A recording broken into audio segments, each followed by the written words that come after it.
Hello, my name is Jennifer Erickson. I'm the director at Columbia Access Television, and I want to welcome you to the fourth in our series of Cat Chats. We are live on Cat TV, but then we'll also rebroadcast these. And the point behind the Cat Chat is to talk with some of our homegrown media talent. We have a lot of it here in Columbia. LG's already looking kind of iffy on this one, but no. We have two photographers today for our fourth Cat Chat. LG Patterson, who's been doing this for more than 20 years, AP photographer, that type of thing, and I'm sure they're going to tell you about themselves, so I won't get too far into their bios. And then Corey Ransberg, who is in comparison, first digital camera in 2005, is that right? Yeah. Okay, yeah. So it's a nice combination. I can't wait to hear about these guys' careers. They're going to share some of their work today. We will be taking questions from the audience and from Twitter and from our live cable viewing audience. So I have lots of Twitter questions already. he has Twitter questions already. So a few thanks. For this series, we would like to thank the Missouri Arts Council for support. That's a state agency. And then we also have the City of Columbia for supporting CAT's mission. And Stevens College. They house these lovely high-definition studios where we are able to put on programming such as this. Please join us at our downtown location. We just opened a media center downtown at 23 North 10th Street. Come by. We can talk to you about equipment. We can give you train you in how to use the equipment, all that good stuff. But let's focus for the next 90 minutes or more on photography and hear a little bit about these guys' careers and how they got where they are today, which is we're really excited about. Oh, I did the thumbs up. Yeah. You're good Okay. at that. All right, guys, over to you. Thank you. Hi, Corey. Hey, how you doing, LG? All right. Corey and I just pretty much met yesterday, so we're still learning a little about each other, and so I'm going to have you tell me about you. I get to be first. Yeah, I'm going to let you be first. All right, thank you. That's so nice of you. I started out kind of doing photography way back in the old time of 2006, 2005, 2006. I studied graphic design in fine art in school. And so I'd kind of worked with different people's photos and stuff like that, mostly stock photography, and really crappy photos that I took of myself, because I figured if I took a photo of myself, I wouldn't have to pay a model or have to get a release sign or anything like that, so I can manipulate it whatever way I wanted. If I wanted to sell it, it wouldn't be a problem. How are you shooting that with like little point and shoot? Yeah, your little point and shoot, like crappy 3.5 megapixels. I call those PhD cameras. Yeah. Push here, dummy. Push here, dummy. Exactly. Yeah. No settings. Didn't know anything about flash without flash. I didn't care. Yeah. I mean, I'd always preferred photos that didn't have flash, but I didn't know what I was doing, so I just was taking photos of myself and photoshopping the crap out of it. Mm-hmm. And I think the big kind of watershed moment for me was I had my senior art show. And everything I had in the senior art show was all graphic. It was a couple of paintings. Most of it was like graphic design, graphic art, like fine art, graphic design. And people kept saying, man, that's really awesome. Did you take the photo in it? And I was like, yeah, but no, I didn't take the photo, but I did all the other stuff. That looks really cool, right? Yeah, but did you take the photo? I'm like, no. And then like after about 5 or 6 times hearing it, I'm like, man, this sucks. I mean, it's like no one's giving me any credit. Like I didn't take the photo, but I did all this other cool stuff with it. So it's like, maybe I should start taking the photo too. Mm-hmm. And I've always been, doing graphic design and stuff like that, you get a chance to, you see a lot of photography, especially the way at that time graphic design was really taking a turn to where everything was the emphasis was on the photo, lots of negative space, a really nice photo and a little bit of text well placed in a certain space. So I was constantly just poring over, mountains and mountains of photos, looking for different things because I had a graphic design internship at the time. Yeah. And so, graphic design is a lot of those. I work with a lot of designers, right. And they come in with their, I got this idea, and they want to leave space doing this, and that way you could probably fill your own holes. Exactly, yeah, exactly. And that's Instead what I was dealing thinking. With somebody like me who just say, shut up, let me take a picture. Shut up, just move out of the way. Yeah, exactly. I guess that's where I'm coming from, the other side. Because I would just sit there, going on, like an iStock photo or stuff. Just looking through mountains and mountains of photos. I'm like, man, I should I should really do this. I mean, I'd always had an interest in photography. I took a few photography classes, so I knew about f-stops and aperture on the very, very basic of basic levels. And I still hadn't really messed with any, higher end digital cameras. I think the first one I bought was for $50 from my friend, and it was like a little small one. It looked like a film camera. It was a little small, crappy digital camera. I think the screen on the back was like broken. It's a little bit of stuff, black, stuff there. You couldn't really see what you were taking pictures of, but I was just happy to have one. And then it was a friend of mine. He was really into tech stuff. So every time he'd buy a new one, I would just buy his old one, his old crappy one. So when was your first step to like a real camera? The real camera? Like an SLR camera? The Canon 20D. Oh, I love that camera. Yeah, the Canon 20. That was my first step. And actually, I got some on the screen of one of the first things. When I first started, I was just going out finding. I was really interested in low light stuff. Which is hard to do on 20D. Yeah, it's hard to do on 20D, but I was pushing it. I had that thing up to 1600 ISO and a little bit of Photoshop, here and there, because I was into that, so I could kind of hide the noise, and darkness, because noise hides in darkness. And so I would just go out in the middle of the night, in the middle of the street. I'm like pointing my camera. People think I'm pointing at their windows like cops are pointing. What are you doing there? I got this zoom lens on. And I'm like, what are you doing? You're trying to look? No, I'm not looking at the windows. I'm just taking. I really like the light that was coming from there. So he's like, what? Just go home. So yeah. But I did that for a while, and I just got obsessed with photography. Like, I would go out every weekend and take 400 photos. 350 of them would be bad, and the other ones would just suck. And so I would just keep going and keep going, and just I would go look up stuff, find information, find a book, read about it, and say, okay. And then I'd go out and put it in the application and try it. Oh, that didn't work. Okay. And I'd go back. And I was just like obsessed, like a crazy person. Like staying up to 2 and 3 o'clock in the morning looking up information and getting up the next day and going out until I found, and then one day. When was this? Or how old were you? I was like maybe high 20, school or? 22. No, I was still. Yeah, I was pretty old. Yeah. Yeah, it was like right around my senior year of college and going out. I just got, because early on in college I was kind of a slacker.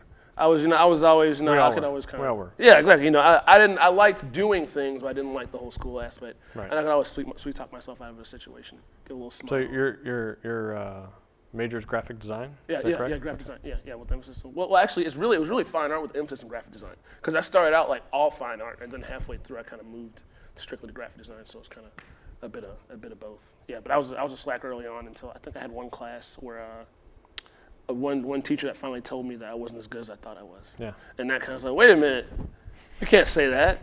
And so I had to prove myself. Yeah. And I had to actually work. And I couldn't smile and tell a joke and hey, let me go. And then that didn't really work.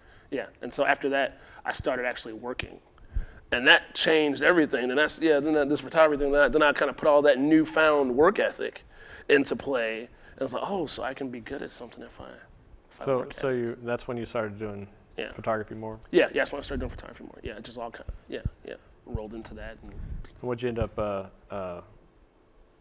when did you decide you'd start making money at it? When do you ever or do you still does that? Hey, when do you ever really decide that? Yeah, making money. That's silly. That's weird. I don't even know what that word means.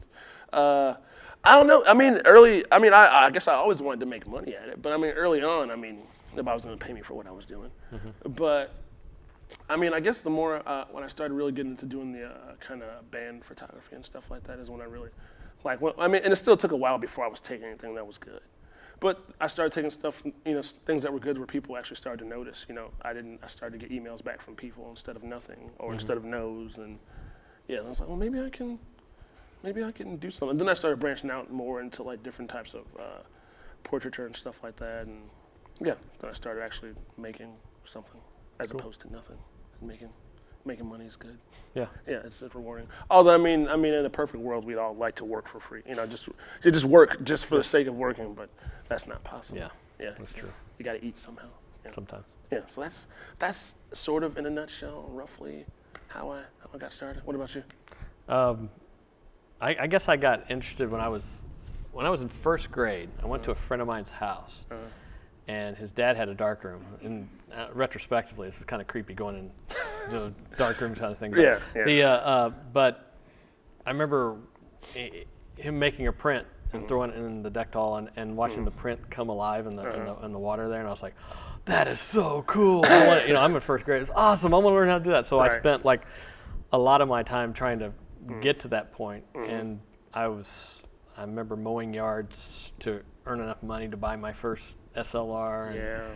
And then I threw myself in the darkroom, and by the time I was in junior high, I was shooting pictures for the local weekly Liberty Shopper newspaper. It was kind of like I mainly shot high school sports, basketball, football, kind of thing. So you were that I'm guy. in junior high shooting high school sports, getting in the local paper, kind of thing. So You were that kid, huh? I was that kid. Yeah, I knew I figured what I was going to do out early on. Right. And then in high school, I did the yearbook and the journalism newspaper kind of thing. And I knew I was going to come to MIZZOU like my sophomore year of high school, really. I did the journalism camp they did, and I was like, my Bible was the Savitar. The MIZZOU's yearbook used to be amazing. It was like that thick, and it was full of pictures. And all the photographers that shot for it are now like really amazing. Brian Smith, who's like one of the best photographers out there, kind of thing. He worked at the Savitar for years, and I'd read those things, and I'd know that. I got to meet these photographers I idolized in high school too when I came up to school. And That's always a cool thing. Yeah, it was really cool. And then when I got to school, I started immediately. I find out that the J School has it figured out or planned out to where you don't really take any journalism classes until your junior year. You have to take Spanish and English and math and all that stuff. You become a well-rounded person. And that's silly. Yeah. So I was like, I want to shoot. You know, I've been doing nothing but shoot. I want to shoot. Right. So I started working at the Maneater. And the Maneater was fun. It was just insane scene. We had a blast working the Maneater. And by the end of my freshman year, I was picture editor. And I was picture editor of the Maneater or the Savitar throughout college. And then towards the end there, I started freelancing for UPI down in Jeff City, covering Capitol stuff. Oh boy, that's fun. And after graduation, I goofed off for a few years freelancing. And then the Tribune hired me. I worked at the Columbia Daily Tribune. Did that for 5 years. And that's real world experience. You learn a lot. And I have to admit, I learned a ton in that. Was that probably the area you learned the biggest, like there? Yeah, and I actually started pushing myself because the stuff I'd learned in school were just basic stuff, you know, journalism type shooting and well, when I was in college, I put myself through school by being the darkroom tech for a photo store that no longer exists. But I was the guy they went to have all this like stuff that nobody did. I had a I printed Sebachromes, which are prints from slides, and nobody ever did that. This is way before digital even came around. Some kind of obscure things. Yeah, I did a lot of the really bizarre stuff. Before PowerPoint, I'd make presentation slides that were colorful and stuff like that. And people were like, "Wow, how'd you do that?" Oh, I cheat, but it's But I learned all this stuff and got my hands dirty, and you know, my fingers stunk because I was always in the dark. Yeah, always. But while I was at the Tribune, it threw me into like storytelling more and stuff that I kind of learned in J School, but I didn't really pay attention to. I was more being a Maneater guy, and so I did the. I have to, and I started pushing myself in the studio, especially. I wanted to shoot some really cool studio stuff, so I started figuring things out. And I had a studio I could go down and play in whenever I wanted to. That's the funnest way to learn. Yeah, you get in there and just play, grab your friends, and just do goofy stuff. Yeah, I felt that's like the best way. You find a picture you like. I want to do this. Yeah, exactly. And figure it out. If you figure it out, then kind of work your way backwards. Yeah, like a math problem or something like that. You got the answers. And this is before Photoshop. I mean, Photoshop existed, but it wasn't what it is now. Yeah. And then about the time I left the Tribune, they were going full color. It was all black and white. I'm old, okay, let's just say it. But it was all black and white when I was there, but they were I helped them in the transition to the color. I was during that painful birth, and they even Renaissance. It was bad. Anyway, but when I left I started freelancing, and I was working for stringing for the Associated Press. I was doing stuff. Fred Perry started a publication called Columbia Business Times, which still exists, but he doesn't own it anymore. But I was doing that. I found a bunch of little clients around town that I was working with. And in the business publication, they're boring. Shooting at a business publication is just snoozing.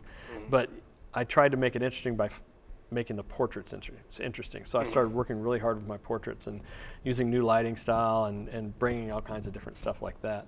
And the AP was what I enjoyed the most because A, I like a deadline that just hits me hard where I got to struggle to do it, and B, I love sports. I mean, I've been at every MIZZOU football game since 1982. I've been on the field for I think all but 5 of those. So Well, that's quite a few games. yeah, I've seen a lot of bad football. But I enjoy the sports end of the whole thing a lot, and it's a really, really, that's where I like to.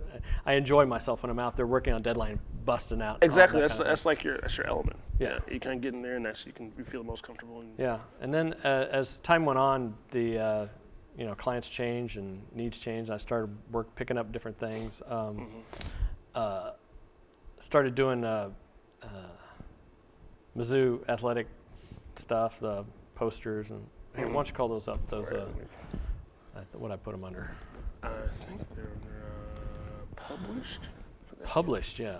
We'll start off with this was a Golden Girls poster that they let me. I shoot all the Golden Girls and cheerleading posters as well, and this is one that they let me design and concept out, but it was like the bastard child of all the Golden Girl posters. It was my favorite. I thought it was awesome. No, it is awesome. We did it on the stage of the Blue Note, and the problem was the 3 girls were too prominent. Even though you can't really tell which ones they are, they're too prominent in the picture, and all the other girls didn't like it. And some people thought it was a little too provocative as well. So. Anyway, they're Golden Girls. This was, I think, one of the first posters I did for MIZZOU. We did a series. There's, I think, we did 3 different posters for that, but that was the one I liked the best. That was billboards and everything like that. Oh, really? That was kind of, and that was one of those things I lit by just dealing with what I got, because that was inside the Dan Devine Practice Center, and it's ugly in there. It's just ugly, gray, and nasty. And so I was trying to figure out a way to make it not so. I couldn't do anything about the lights overhead, so those turned out to be kind of cool. Yeah, a nice effect that happened. I just lit the crap out of everybody. I had like 3 or 4 lights on that to make everybody pop, but lining them up, getting them in the right spot. It's kind of a tricky thing, It looked pretty good. And then if this one loads, this was another poster we did for basketball. This season all the sports posters had that same size cut out. So we were stuck. The graphic designer, they always have to pigeonhole you. You can't help. Said we had all the pictures go like that for all the sports posters. They looked really cool. All the posters looked really cool lined up together. It was a really neat package for the whole posters, but it was really hard to shoot. And so in order to shoot this one, I was actually standing on the back of the backboard, shooting down. Wow. And I had 1 foot on a ladder and 1 foot on the backboard, and I'm leaning down in it. And every time Kevin Young would dunk the ball, and Jimmy McKinney was freaking out. He thought I was going to fall. Were you like harnessed up there? No, I was just balanced. One of those bad things I shouldn't have been doing. Yeah, that happens when you're going for that shot that you want. Yeah, don't try that at home. But the next one, this is a recent one. This is last winter. We had all that monster snow. I was caught in a whiteout on I-70, and whiteouts are weird. If you're ever driving them, you can't see anything at all. And when I shot this, I found a bridge. I have no idea how I got around during this. It was on the Boonville Bridge, not the Boonville overpass that goes to Boonville. And I just stood up there and waited for somebody. I had no idea they closed I-70 at this point. And a truck came by and shot that, and that picture ended up going everywhere. That's, as a matter of fact, the Daily. This is the very first. That's their very first cover. Oh, right is there. it? So the day when the Daily. This is the day the Daily was, and that was the cover. So I ended up getting lead picture in the daily, just boom. And that's an AP thing, or just kind of. They sent me to Boonville for some bizarre reason. I about died on there. But you made it. Yeah. You got a good shot. This next one's our Missouri Contemporary Ballet did a live rock and roll show, and we did a series of posters where we got the dancers with instruments, and it was fun. We had a good time. Go ahead and go through them a little bit. And trying to get them to pose. The dancers are amazing because they can do just about anything. That guy, that was in my old studio, and it was real narrow. And when he came, we had to open the door for the hall, and he had to jump to do this, but he had to land and stop immediately, or he'd go flying out a window, kind of thing. So we had people stationed at the window. It was very, and that dude got some serious height, and it was interesting. But we had fun with all the models doing this stuff, and the girls and the whole team. This was the whole package of after it was all concepted out. It was a good time. Yeah, it was a cool design. These next ones are posters from this year. This is the gymnastics team. This year's gymnastics team. This was a very, very difficult thing to shoot. Yeah, with all those people.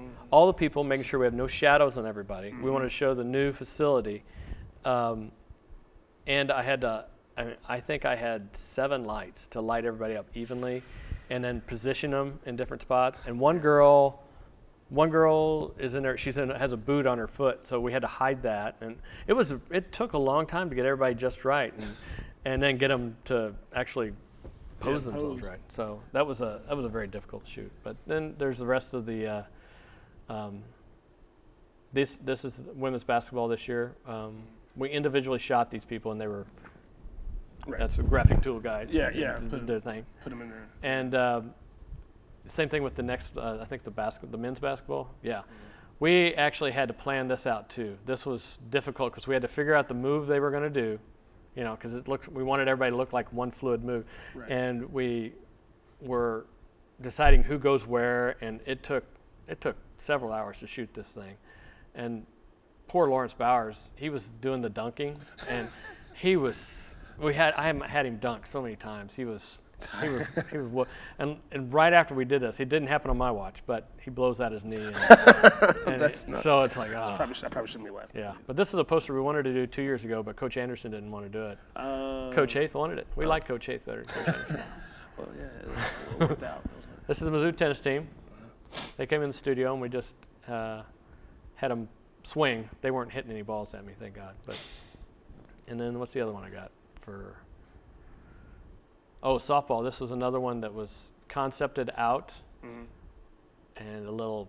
I don't know if I should tell you this or not. Let's see. If one of my Twitter followers is Chad Moeller. I don't know if he should. If he wants you to give out a secret. Well, the thing with this one, they had an idea of. They had a picture that looks just like this, and they wanted to use it, but one of the girls was wearing she was a trainer or something, wasn't wearing the uniform, so it didn't look like she was part of the team, kind of thing. And so they wanted me to recreate it, but it's in the middle of winter, and they wanted the crowd to be in the background and stuff like that. So we staged that shot, the girls jumping up and down, and they dropped it in on top. You did a good job. Yeah, I did. I was impressed that it looked like. I was slow because I had to sit there and look at the original picture and analyze light and try and recreate sunlight. That's what we shot it in the Hearn Center. Right. And I had to recreate that light in the Hearn Center to make it look like it was shot outside. It was hard. It was one of those tough ones. Yeah, some of those challenges can be fun though. To tackle that and figure out how to recreate it. You did a good job. Looks like it because when you think about it that way, you don't really think about they just kind of split it up and grade it out. And the Gage, the designer, did a heck of a job of making the image blend together too. We had to work together on that one as well. See, it's one of those things you're working with design. I hate I hate designers, you guys. Well, I mean, I'm not a designer anymore. So. Okay. Now I'm with you. Now I'm on both sides of the fence. And then there's the football. Is that not showing? There you go. Just it. There you go. The football poster too. This is another one. I shot this picture when it was. Oh, it's not going to work. I shot this picture on a football game, but it wasn't working for the poster. The resolution wasn't there, and it wasn't set right, just right. So we got the designer to hold it with his. we took a helmet and we put a glove on his hand and had him hold that and tried to make the light look like it came from a night football game kind of thing. So it worked out. Yeah, it's good. I remember that poster too. It's a nice poster. When was this one? That was last year. Yeah, I wasn't it? remember that was nice. So. We got one more. Yeah, is there another one? Yeah, there's one more. Oh, the golf one. Yeah, that was another one where you had to get all the guys in the right. They had this concepted out. I'm not a big fan of this poster, but that's what they wanted to do. They got to show all the players, and a lot of times when we do MIZZOU stuff, they don't want to emphasize one athlete over another. So we have that helps. You don't have a dominant element, and it makes it really difficult. So it's the whole it's a lot harder when you don't have an element. You got to kind of spread it out. That's why I understand it. I get it. We want to keep everybody happy. Especially with the whole one MIZZOU campaign, all type of stuff. But yeah, I like working with those posters. They're fun. It gives. I have a little bit of input, and it ends up. They sometimes listen to me. Sometimes they don't. Sometimes they have their own concept, and I just do what I'm told. So.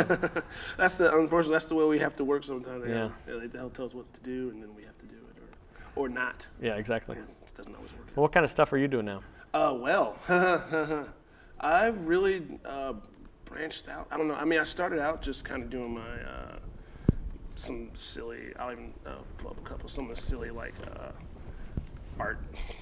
I guess you can call it some type of silly art. Yeah, it's not silly. Yeah, this is what I would do.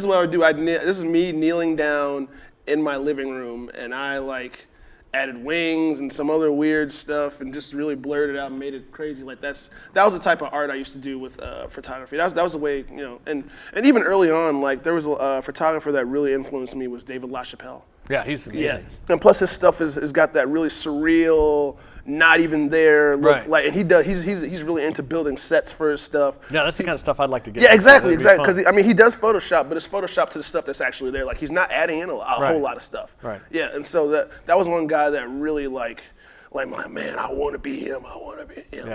And he does some really cool stuff. Yeah, and he's really good at bringing a bridge between the two worlds of photography and Photoshop, because that's what he does to really give his photos that pop, that almost plastic look. And so I was always really into that. So that kind of inspired me to do some of this type of stuff. I think I have another one here. Wow, I played with kind of making stuff look like paintings. Yeah. And stuff like that. That's cool. Yeah, mixing. I was really into, and still am, capturing different types of texture. Getting there's some marble mixed in there and some other pieces of texture that I just got and kind of overlaid over a photo, and did some really weird stuff to the photo itself to just kind of make it look more like a painting and stuff like that. And I think that stuff kind of went into the kind of the way my style of photos now. All that stuff is kind of culminated into a lot of the live stuff I do now. Mainly that's what I do. I do a lot of live stuff, and I'm starting to do more portraits than I've ever done before in my life. Let me bring up some of the live photos I've done. This is just a mixture of a bunch of them. I love shooting concerts.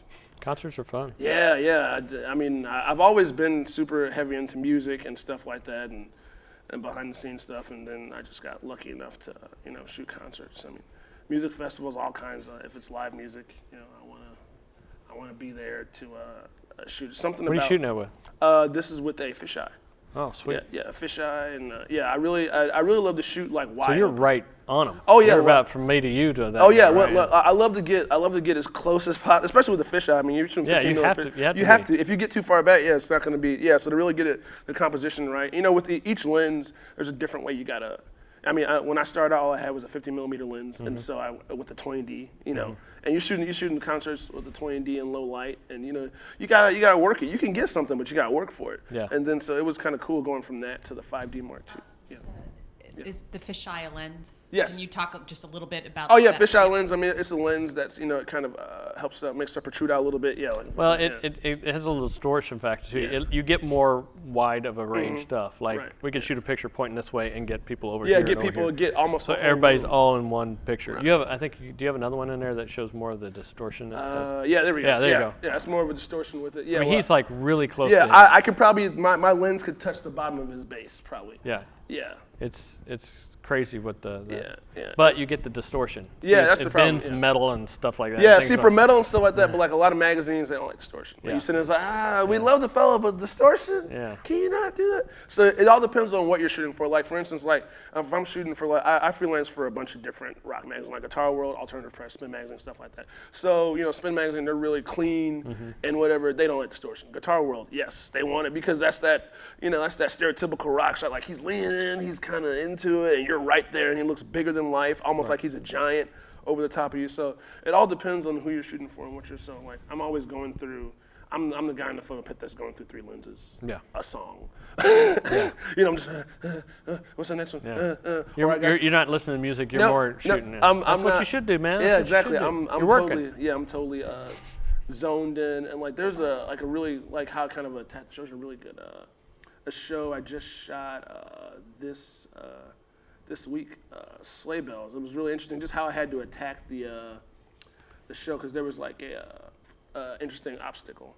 Like there was in the middle of the photo pit, they had this huge like triangle thing here, and you got to kind of maneuver. And there was 2 Right. other photographers I had to get over. So Right. I remember before they went on, I was like waiting before they went on. I was assessing. Okay, so I start off here, and they start off 160, 2.8 f-stop. 2.8 f-stop, and then I got this thing here. So I'm going to use the first lens. I'm going to be like the 7200. Second lens, fisheye. Third time, I'm going to take the 7200, go out to the crowd. Like I ran all this in my head, and then during the live show, you're starting. You have your settings you're going to start at. But then you got to keep It going. changes, yeah. It changes constantly. So this is a whole big thing with these weights and stuff going up and down in your head. You're shooting one, and you think, oh, that was a bright flash, because you've done it for so long that you know.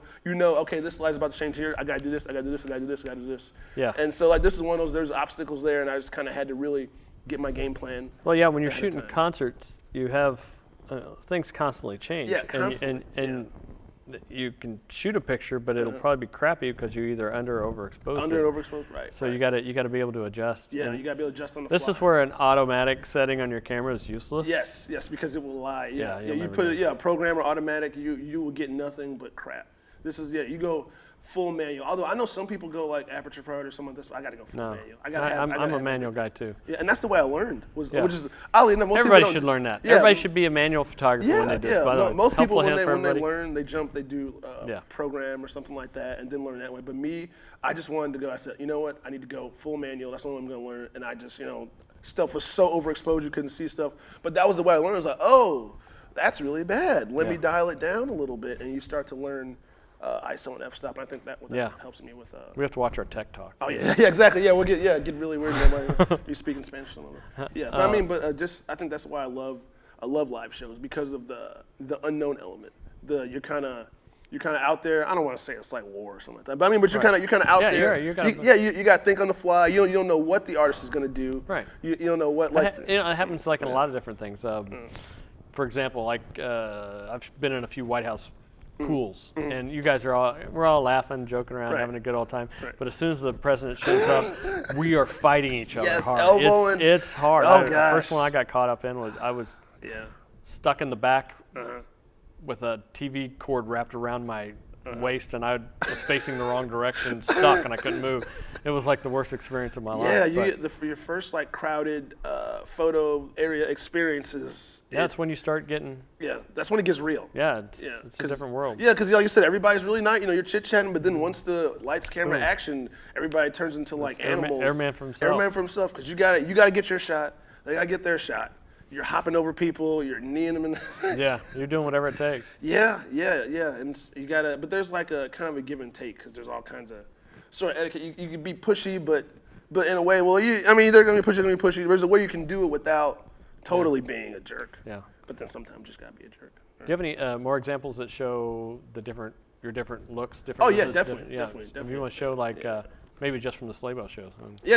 Actually, that was a really versatile show. There was a lot of different things. This was I shot this with a mid-range 24 to 70 lens, which is a really good versatile lens for live shows, stuff like that. You can get. It's not as good as having a prime because it's a 2.8 Right, the yeah. prime lens at 1.4. Or sorry, yeah, I'm getting You're into doing tech talk, yeah. I'm doing tech Don't talk. talk tech. Anyway, I get you. Go ahead. Yeah, he gets me. Yeah, anyway. Yeah, but it's a good lens. You can get a lot of different a lot of different shots. Like, this is totally different from a fisheye, not the distortion. This is something that would be for a magazine. All of that last one, the distortion wasn't bad. It wasn't terrible. That's something somebody might use. This is something right here. This is something somebody definitely. Yeah, this is what they. Yeah, it's nice and clean. And with this show, it was really cool because there were, whenever somebody has like strobes like they had, where it's that bright, bam, blast of light. If you time it right with the strobe, you get lighting where it looks like you triggered it yourself. Like look, it's so sharp. It's you like, can use other people's flashes. Yeah, you can use other people's. Yeah. It's so sharp. It's like I got it. I was so happy when I saw they had strobe. That's the one. I love that. Yeah, depending on what. That's cool. Different types of lighting. Yeah, that's another one. Like I said, you time it right with the light. You get lots of really cool, dynamic images. And here's one from a festival. I love festivals shows, by the way. I mean, like you were talking about, we were talking about earlier, like when you were talking about the Rolling Stones thing, earlier. Yeah, you get a huge photo pit. Lots of jurisdiction. A lot of times they're not sanctioning how many songs you can shoot because they want you there for that whole thing. So it's just a lot more freedom. Yeah. You can get back. Like those smaller shows, you kind of get your two songs, you're out. Yeah. You got, and they usher you out. Shoot as fast as you can. But like especially big festivals where you're going out of town and you're staying there for a week, they just give you this huge. You get a pass that's like this big, and you walk up to the bouncer line. Yeah, let me through there, and you kind of shoot whatever you want. And that's the most. Yeah, fun. You get the. That's the Roots and Blues thing. You can. Right. We have some stuff that. Yeah, I shoot a lot of the Roots and Blues stuff. Right, exactly, same thing. Deal. Yeah, So you just go wherever you want and shoot all kinds of stuff, and that's the most fun to me. And again, you still have the element. The one thing about those is, here's another thing. I really shoot, like I said, I shoot wide open. That's a little technical. Yeah. But which is not necessarily orthodox. I got like it's good. flares It's good. going through. Well, a lot of times you shoot wide opens when you have your aperture at your widest opening, so you get no depth of field. So when you're shooting stuff, it cleans it up a little bit too, where the background's not nearly as distracting. It's not as opposed to everything being in focus, just the thing you're focused on. In focus, so. Yeah, and it gives you some interesting stuff, and I love lens flare. Type of stuff. It works on stuff. Yeah, it can work. I mean, before, back in the day, it was kind of taboo to have any type of lens flare stuff, but now people are getting more lenient. Yeah, but that's kind of the bulk of what I've been doing now, and some more portraits, a lot more here and there. But yeah, and I've actually had to force myself to stop using fisheye so much because I gotten so used to how to use it. But I mean, that's why I get bored with lenses too. And so I got to stop. So there was like a couple of months there I just stopped. Like I think the last sleigh bells thing was the first time in a while that I had broken out the fisheye because I just had to stop. Like no more, back up, put the fisheye away, get a different lens. So. Yeah, the stuff I'm doing now is more of a. I'm the picture editor of Inside Columbia Magazine. Yeah. Give their little Inside Columbia Magazine plug. Go ahead. I shot I have a few covers here that I've shot throughout the years. I've been the picture editor of the magazine since it started back in 2005 or something like that. And they cut me loose pretty much whatever I want to shoot. And but they give me an assignment to where I come up and they say. We're doing a story about chickens, and that's all I got when I said, okay, well, let's get some chickens in my studio.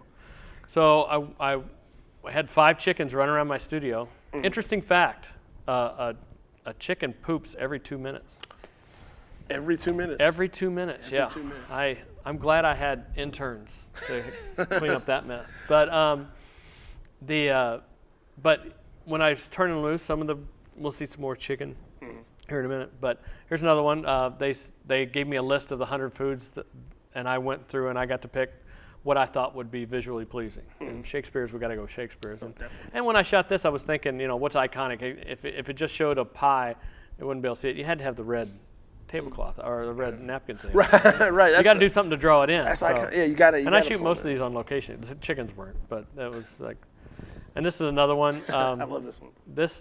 When they said we're going to do best of Columbia, and the first year they had the best bathroom is listed as a category. Really? Wow. And I thought, I got a great idea for a cover. And I pitched this, and they all looked at me like I was crazy. And I said, let me do it. So I did it. And I always joke that's Irene Haskins' legs. But it's, anyway, it's not. Anyway, when this came out, the magazine got more complaints. Really? They thought it was tasteless. Oh, wow. That's hysterical. That's awesome. Yeah, it's fun, simple anyway. Yeah. This was a heavy story. You know, you got to do something that you got to create lighting. He wouldn't let me go to his house. He really limited me on a lot of stuff I was shooting. So I dragged him in the studio and shot something like this that I don't even think he realized what I was shooting when I was shooting it, but it worked. It told the story. Yeah. The next one. And then I get to play with the mayor every now and then. The mayor is a very, or the former mayor, I should say. It was a really good sport. I dressed him up in a full motorcycle garb one time. Wouldn't even recognize him if he wasn't peering over his glasses. It was just crazy. But then we had a T-shirt made up, and I gave him a Superman pose, and he was. I loved Ari. He's like, he's the best. He's the best mayor I think we've ever had. He did exactly what you wanted him to do. But then, you know, I'm a fan of simple stuff, and and they wanted to do some. The wine festival that they've started, which is coming up this month, I think. Yeah, there's big. You should go to the wine festival. It's a lot of fun. But I was trying to come up with images for the wine to shoot wine, and I wanted to keep it clean, and so I just went solid white, piece of white Plex down there, and that's where the reflection comes from the bottom. But this whole, like, you know how many bottles of wine we ended up pouring in and pouring out, and trying to make it look good. It was fun. We got to play with it. It was like a full day of playing with wine. That's the funnest part with doing different types of portrait or work with like this kind of magazine style, like portraits. Yeah, and the stuff magazine. like The cool thing about the magazine is I can get to do a lot of things. Here, check it. Go through. Yeah. This is the most recent one. I think it just came out. But it was just all about picnics, and we just did it at Stevens Lake and set up all these different types of picnic look things. Did you light it? Did you light it? I had to light the crap out of that because it was we had this photo shoot set for early morning, and it rained and got cloudy, and so our lights failed on us, and so we had to reschedule. And by that time, it was too sunny, and a lot of bad things happened. So I had to light it like crazy. So, but I get to do a lot of fashion and stuff with this magazine, and so this is a wedding dress thing that we did, and you can just keep going through. We did some. This was a good Western fashion that we did a while back, and it was kind of cool. You just go out to this farm, and I'm just making things up as I go along. They have different the people are in charge of the outfits. They get them all dolled up, and I thought, oh, this is a total American Gothic scene. I got to do something kind of like that. And then our boots won. I thought it was the same month the Roots and Blues was happening, so we came up with the concept Roots and Boots. And or boots and blues, boots and blues, roots and boots. I don't remember. Anyway, so I just dragged people downtown and had fun with and the girls were pretty willing to go anywhere. It was a long shoot, but it was fun. We had Peace Park, just kind of hanging out, and basically we're just walking around looking for spots to shoot. And I also get to shoot some of the fun people in town. You know. Arnie Fagan's one. I mean, this is several years ago, but he's always an entertaining guy. And then Joel Sager, he's a good artist. Yeah, cool guy. Really cool guy. Yeah. So I was trying to and he's always got a coffee cup in his hands. You know, so that's like I thought this is Joel. Yeah, that's him. This is a band shot of the Doxies. I crammed them in the 9th Street video window when that was 9th Street video. We shot a lot of stuff downtown that day. It was fun. They were a fun band. And then Hillary Scott, I wanted to go with a classical look. Finding that microphone was the hardest thing in the world. Where did you find that? Because I kind of want. Maybe for future shoots, I might. It was Crazy Music. I don't think does Crazy Music still exist? They did a year ago. I felt like they were starting to close. Probably not. Anyway, they had that mic. It doesn't work. It's a broken microphone. But I had told them what I wanted, and they said, "Oh, we got one in back." And so I grabbed it, and it got Hillary in the studio, and we shot all kinds of different stuff. The next one you'll see, but she was fun. We had to do some fun stuff, and I got to play with some gels and stuff like that. Yeah.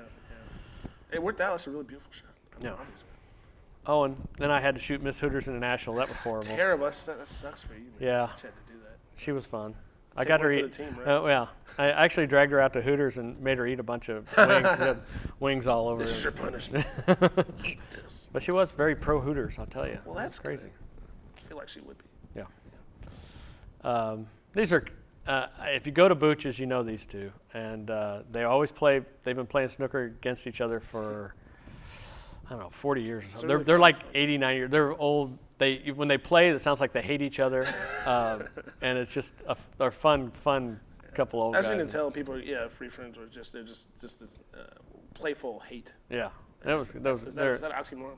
Yeah, exactly. Yeah, something like that. But yeah, and then the AP has me shoot the Miss Missouri pageant every year, although I missed it last year, I think. But occasionally I get to shoot these people, especially when they're local, like Sarah French. She came to my studio and we shot some stuff. Go to the next one. Okay. And it took her. She was so nervous. The cool thing about her is she was terrified when she walked in the studio. I thought, you're Miss Missouri. What? It's right, what's going on? This should be your element. But she was nervous in there, and it took her almost 2 hours to loosen up to where I just got her to kick her shoes off and just relax and start being herself, and that's where you get the best shots. Yeah, exactly. When you get people to forget that when you're they're taking photos. Stiff and stuff like that. When they start relaxing, they actually have a good time. And this guy, I can't think of his name right now. No, this is a local guy who was in the World Series of Poker.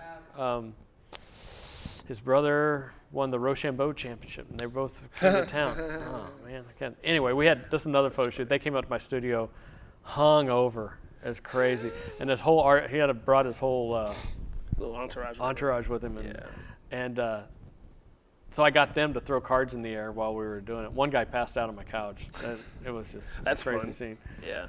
But it was fun shooting. They were actually a fun group. It looks like it was a fun thing. This is a photo illustration I did on repairing our public schools, and that was kind of like going with the Apple kind of thing. Right, the Apple. It ended up being a cover, I think. Oh, what was it? What was on the cover for? Inside Columbia Magazine. Columbia. These are all Inside Columbia Magazine. So this one, I was at a crawfish boil, and a rogue crawfish was crawling across the corn. So and then going to another crawfish boil on Tuesday. I'm real excited about. Oh wow! I've never been to one. One of the challenges I have is shooting the cocktail. We have every issue that Aaron Brown. He's a bartender at Blue and the Bridge. Yeah, I know him. Yeah, he's the fancy bartender. Yeah, he's good. He's good. Yeah. The art of bartending. Yeah, and he always comes up with drinks, and I've got to illustrate them, and I try and make them look different all the time. And so and I'm usually doing it there as he's making it and trying to create a new thing, and just lighting it is a big way of changing it up. I'll mix it up like crazy. Like that's just one light, and usually I have a bunch in there, but that's just sometimes you just simplify it. Yeah. So sometimes you start with one light and you build as you need. Yeah. Add more. I shot. These are a series of different product shots, kind of almost stock, but it's coming up with, except for the chocolate strawberry. That's always good. That was a story we're doing on chocolate covered strawberries. But anyway, I was told to shoot this jewelry, and when jewelry's on people, it doesn't look as good, and so I was trying to come up with new ways of doing it. So in this series, I did a bunch of vegetables and fruits.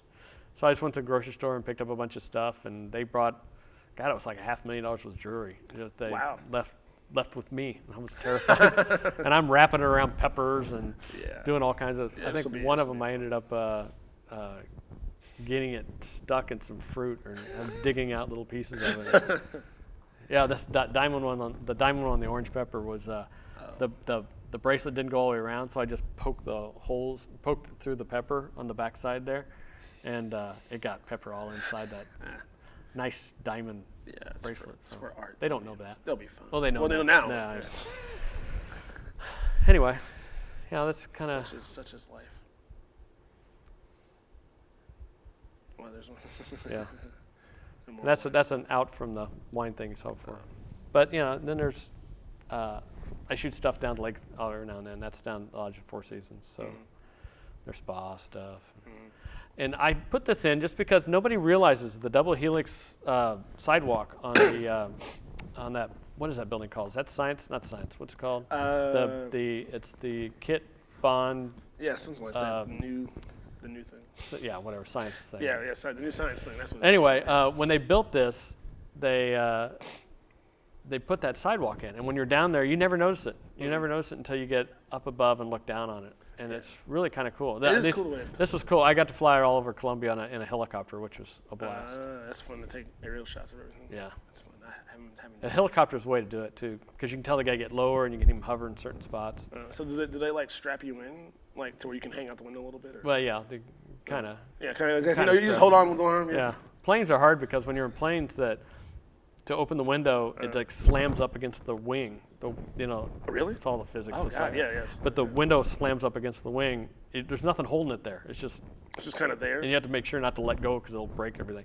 But you go and stick your camera out, and because you're flying, the wind's blowing and you're trying to stay still, and you get nauseous because you're looking through a camera doing this all the time. And that's fun. But the life of a photographer. Yeah. Then you get up early in the morning and do stuff like this. It's the ebb and flow. Yeah. Here's the chickens. This is part of the chicken thing. They were fun. I seriously, they just ran all over my studio. It looked like a fun group of. We tried to herd them. Chickens. Cinnamon, the last one you'll see here. Cinnamon. Wow. Was my favorite. I like cinnamon. Like cinnamon was posing for you. Yeah, just a little bit. Yeah. I wanted you to get his or her best side. Anyway, chickens are females, right? I don't know. There's something. What'd they say about? They said chickens are a gender. Well, when you get chickens, I learned all this. I learned all this stuff just from this one photo shoot. But chickens, when you get them as baby chicks. You don't know what you're getting. They're just like baby chicks. And to quote a farmer, sexing chicks is not an exact science. So you have no idea if you're getting a male or a female when you're getting them. Wow. So you just kind of wait. You're hoping that you get lots of females, and it doesn't always happen. It's just kind of a waiting game. It is kind of, got to see what happens. We'll see what you happens. might think you have one, but it turns out you don't. It's like chicken roulette. I guess so. I don't know what that is. So, hey, what are you doing now? That kind of makes me want to go into some of my portrait stuff, which is, it's a little bit different than the type of stuff you shoot, but they're still portraits.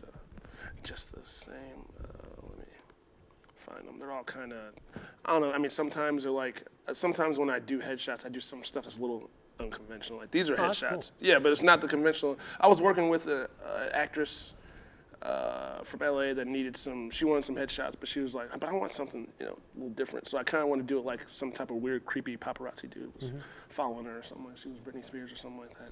Yeah, the flare worked in that one. Yeah. Because what I did is I had I was just starting to play with triggering flashes remotely, and so I had like one behind her and one in front, and so we were out. This is like, late September, early October, at 9:30 at night.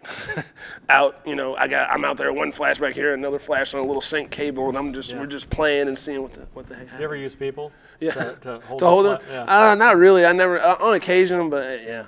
I probably be easier. They never point them in the right Yeah, direction. They're not photographers. Yeah, they don't understand light. It's always better if you have a lighting assistant that they be some photographer, somebody who understands light. Because then if they don't, and you give them the directions, like, what do you mean? Maybe over here? Yeah, it doesn't work. Yeah. So I usually just work alone. But this was a really fun shoot. And yeah, I wanted to do something different. Yeah, it was fun to. That's cool. Yeah, I'm really into smoke and stuff. And plus, you get all those particles in the air. It just came out, and we just started playing with different ideas, and yeah, it came out fun. And cool. And this is another for a while, just really into playing with my flashes. Again, this is like midnight. I mean, like not midnight. I mean, like 11 o'clock at night. Me and my friend just went out into a forest. That's cool. Yeah, with a couple of flashing. So let's just see what happens. See how cool we can make this. You never know what you're gonna get. No, you never know what you're gonna get. Yeah, and that's the funnest part, because you play with stuff like that, and then when you get actual work later, it kind of it comes up. You already have the idea in your head of what you want to do. Yeah. Yeah, and like this is before and after for a contest for Westcott lighting. I did in Las Vegas a year or two ago. And I took like second place out of like 800 other photographers. Wow. And here's the funny part: when I entered the contest, I entered it on a whim.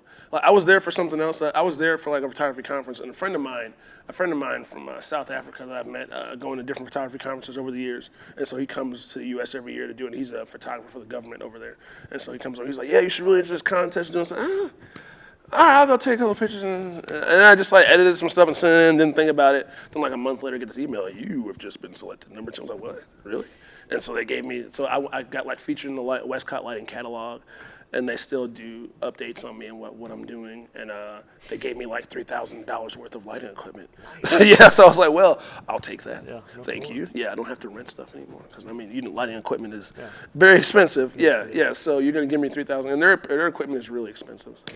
Yes, I was happy to get that. But so this is like my little before and after. Where I mean, not like I had to do much. I mean, I just kind of cleaned up the set. There was like a seam back here. This is out of place. I cleaned it up and punched up the color a little bit, and yeah, it worked out. I was happy. Although I feel like I should have got first, but that's just me.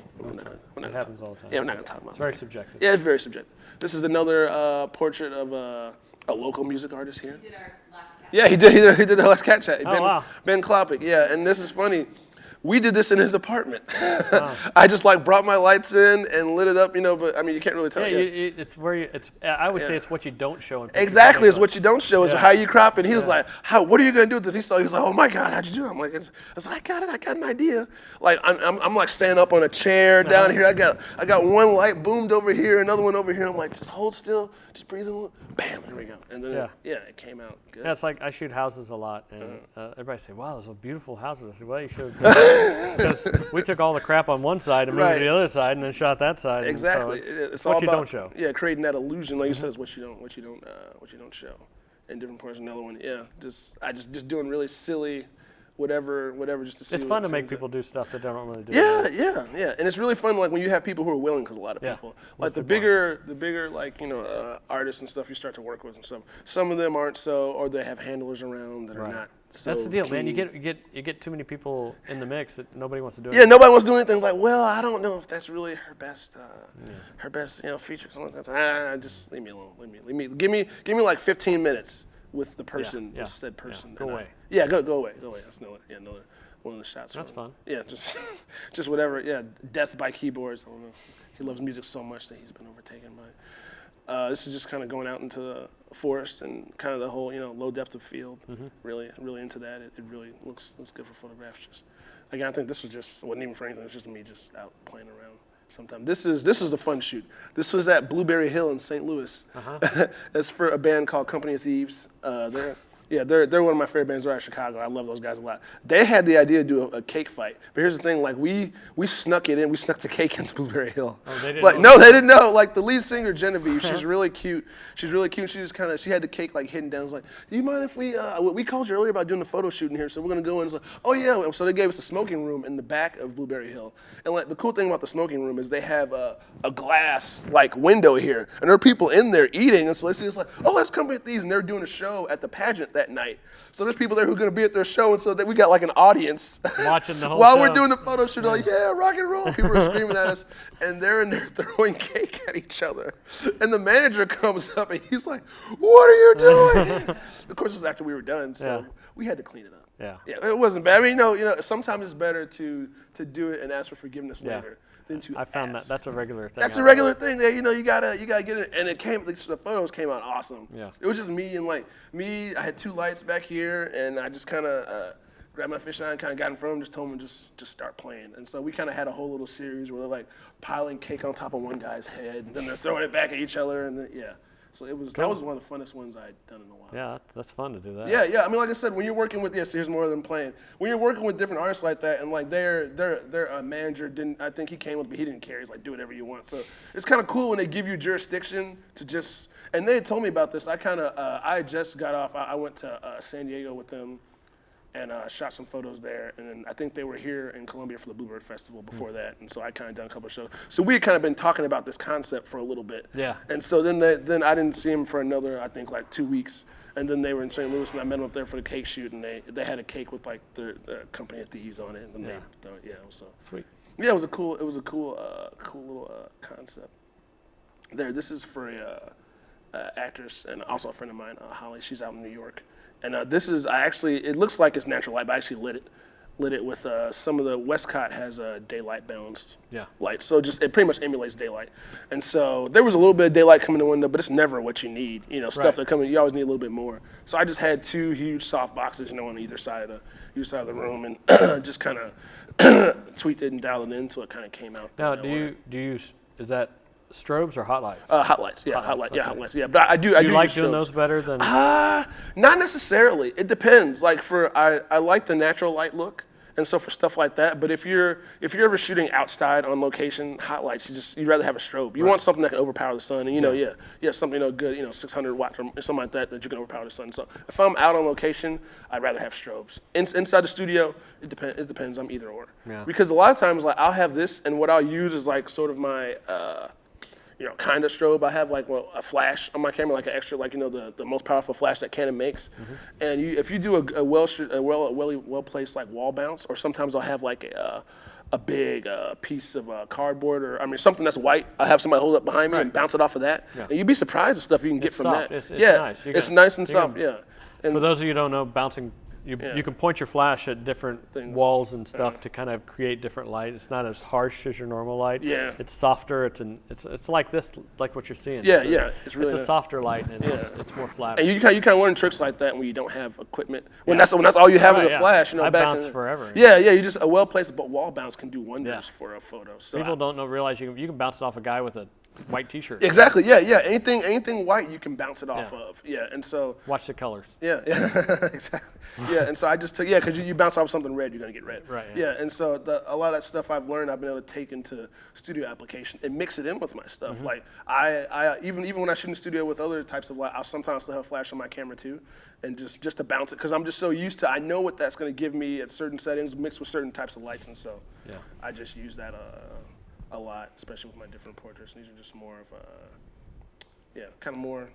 more different types of going out. This is another one. This is in Vegas. With me, a friend, a guy that I was working with out there, wanted me to do some portraits, and we didn't. All I had was a flash on me at the time, and so we kind of went down. We were at the Mandalay Bay. We went down to the workout center, found a nice cool corner, had him pose. There was people walking back here. I said, "Don't pay attention to them." I took my little flash on my sync cable, found a nice place to bounce. You'd be surprised. You just find that perfect corner, and you set up your flash right, and you'd be surprised what you're getting there. Yeah. Got that, and it looks like I lit it with something, but no, just one. That's cool. Yeah, one wall bounce. This is just kind of outdoor. Yeah. Outdoor. And you can available light. It's amazing what you can do with. Yeah. If you see it, you have to see it. Yeah. For the available, it's all about how you kind of pull it out. This is this is a fun shoot. These are some artists out of Canada. I think her name was Kaza, something like that. This is a weird, crazy pop group. They were here in Columbia for like a little thing this summer, and it was kind of a last-minute photo shoot. I got called about it like the night of. I know it's kind of last minute. Can you come? And so I had I kind of found a space to do it at, and brought 2 lights, and it was just kind of pretty basic, but it worked out, and they were fun. That's cool. Yeah. It came out really good, and I really enjoy doing stuff like that. Like I said. Yeah, when you have people that's willing to do stuff, it's a blast. Yeah. This is Kim Sherman. She's a local producer in town. She's actually doing a cat chat, I think, sometime soon. End of June.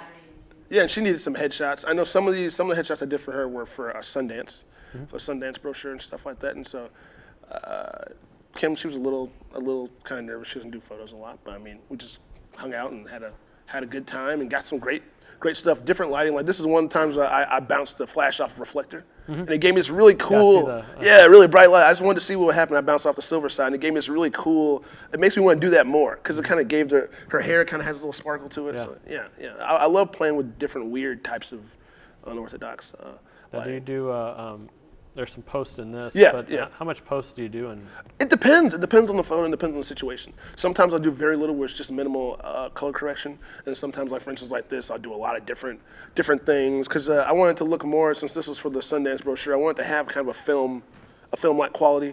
And so I think it depends on what I'm working with, or how much cleanup, if it's going for a magazine, they want super glossy, stuff like that, all that type of stuff. Because that's the background I came from, is retouching, redoing Photoshop stuff. So I still really enjoy getting in there. That's what I was asking, because I figured you do that. Yeah, I do that anyway. It'd be hard to pull back on something. It's very hard. That's why, I mean, like when I do my color correction stuff, I mean, I do a lot. I mean, of course, I have like stuff set up to where it's actions and stuff now. But I mean, I do a lot to pull off a very minimal effect, but it's just little tweaks and pulls here and there that once you stack them on top of each other, they add up to something really cool.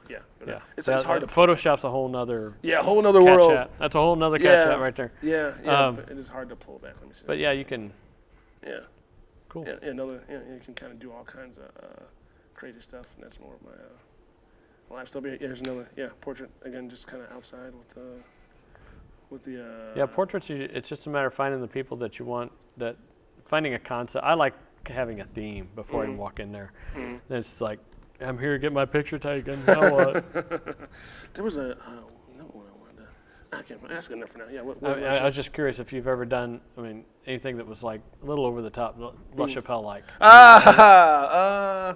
Not quite. I have some plans to.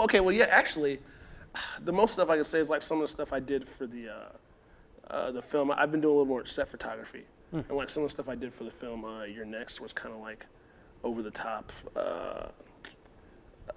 Over the top and stuff like that. We can show that stuff later, but it just kind of where there's people covered in blood, and, right? Yeah, and all kinds of stuff. There's axes and stuff involved. This is a PG-13. No, not at all. But I've got some plans this summer to do some more personal work towards more of that La Chapelle style, because I kind of have enough, a little bit of money now, enough to fund my own project, so to speak, to where I can kind of do that without having somebody. Those take a lot of planning. And it does. Yeah, it takes a lot of planning, a lot of notes, a lot of research and stuff like that. But I finally have some ideas to do stuff like that. Really over the top. Maybe not. I know he's really into doing a lot of nudes and stuff on it. Yeah, but he also does cool, fun little concepts. Yeah, definitely. Yeah, he does have really fun little concepts. Yeah. He did one where it was like some kind of weird fairy tale-ish kind of stuff, but it was really over the top and crazy. Yeah. I'm definitely gonna start doing some stuff like that. I mean, I think it'd be fun to kind of. I have this like crazy vision that if I ever get to where I have enough time to illustrate like Aesop's fables with like crazy La Chapelle stuff. It'd be kind of cool to do that whole line like that. And time, that's a big thing. Yeah, time is. Well, and plus, I mean, I wasn't always really a portrait guy. It was just kind of as needed as people asked me, and then the more I got into it, the more I got into light and stuff. Especially like doing so many more band portraits and stuff now than I used to. I've just really gotten into light and how that stuff works, and so I have more ideas. Like for here's a good example, like something like stuff like this, like stuff I didn't used to do, where. Yeah, just really clean, regular portraits. I do way more stuff like this now. That's cool. Yeah, so I mean, I have some cool ideas for some. What are your techniques for getting people relaxed? Lots of joke cracking. Like for the first 30 minutes, I'm taking photos and I'm not using any of them. I'm just talking and taking photos because a lot of times, you're working with people who don't really get in front of camera much. Now, sometimes the bigger people, like when you're working with actresses and stuff like that, they know their angles and stuff like that, or professional models and stuff like that. They know what they're doing. But when you're working with people who don't know, which a lot of times I am, or smaller artists or something like that, you just loosen them up. You get them to the point, like I said, where they're not thinking. Right. And then like you get them to the point, so once they're not thinking, you'll tell them something and they'll do it without thinking about it. Like they'll still be talking to you and they'll just stop for a second and pose, and you'll get this awesome shot that 30 minutes ago wasn't possible because they were so clenched up and tight. So you just got to keep, almost like an interview, just keep asking them about stuff and cracking silly jokes until they stop paying attention to you. Yeah, seriously, just making fun of yourself until they stop paying attention to you. Yeah, pictures. that's kind of whatever whatever you can do to loosen them up. It's kind of like you're going swimming, the water's really cold, you put your shoulders under. then all of a sudden the water's all warm and you forget that you're getting in. So and that's the fun part, the people aspect. Yeah, I mean, I'm sure you like you're a people person. Yeah, I mean, my portraits are. It's hard to. Some people relax easy and some don't. Yeah, some you gotta pry. Some are totally relaxed. You're talking to them and they sit down in front of the camera and you want to poke them with a stick or something. Say, stop that. Yeah, and it definitely comes across in photos when people are stiff. Yeah, and I'll flat out tell people that's a fake smile. Then they start saying, my face hurts. Then you say the old joke, oh, it's killing me. But that's why it's fun to shoot. That's why I enjoy shooting sports so much. And because I can just kick back and I just shoot it as it happens. Mm-hmm. I don't really pose people as much as I have to. Mm-hmm. And it's a lot more fun to do the sport thing. I mean, here's that poster. There you go. Action shots are a different story in itself. This is by far what I like doing the most. The getting in and being part of it. You can kind of go through this, and being close to all this action and guessing things before they happen. Football is something you kind of just do, and Because you have to kind of be at the right place at the right well, you have to time. know the game, and yeah. football is a game you have to really know. And I've been doing it. I mean, I shoot Chiefs too, and that's an old photo though. The Oh yeah, yes. Larry's gone. Right, he's not even in the league. Chiefs and Rams football. Just hold on a second. Chiefs and Rams football are two totally different games. Really? Oh, the stadiums alone are night and day. Oh yeah, that's true. Yeah. Arrowhead in Kansas City, the sideline's tight. It's, I mean, you're fighting for a spot every time. It's so tight that there are photographers who stay low and photographers who stay high. And when you're in there that tight, you're battling for every. And if you give up a spot, you have to fight your way into another spot if you want to move. So you have to. The whole field's a battle in a way. Right. And the fans, the way the stadium's built, fans come right down to the benches, and it is stupid loud.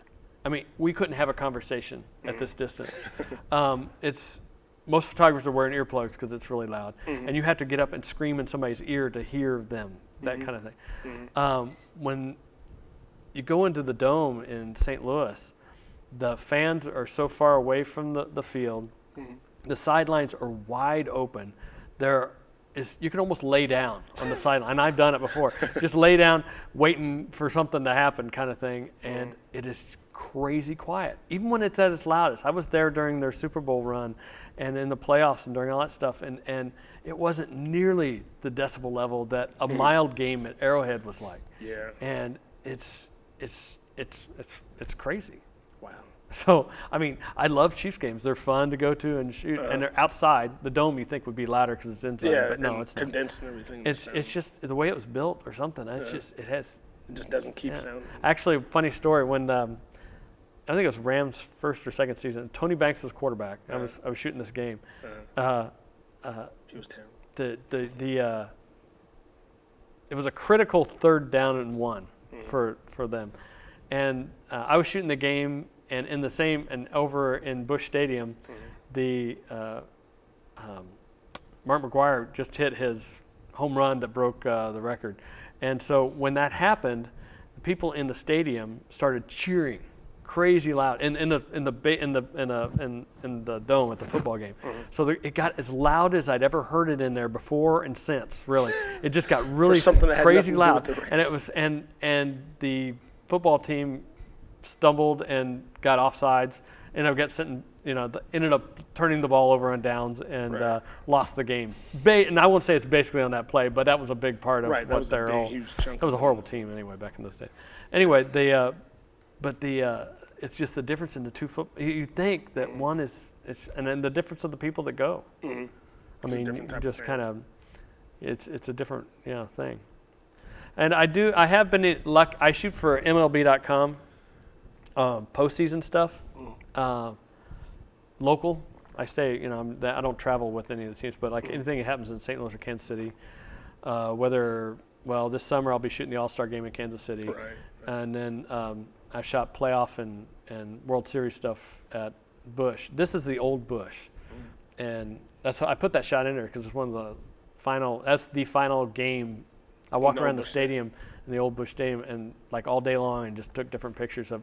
This is the very last game that they ever played there. It was a playoff game they lost, but it was. So I got to shoot that, and when I think that keep going. I think that in a different. Yeah, that's still playoff stuff, but this is when they won in 2005, or 2006. That was still in the old Busch, wasn't it? It was still in the old Busch, yeah, and it was fun. I have to admit, shooting World Series are fun. I shot it from all different angles. And has to be a different kind of vibe.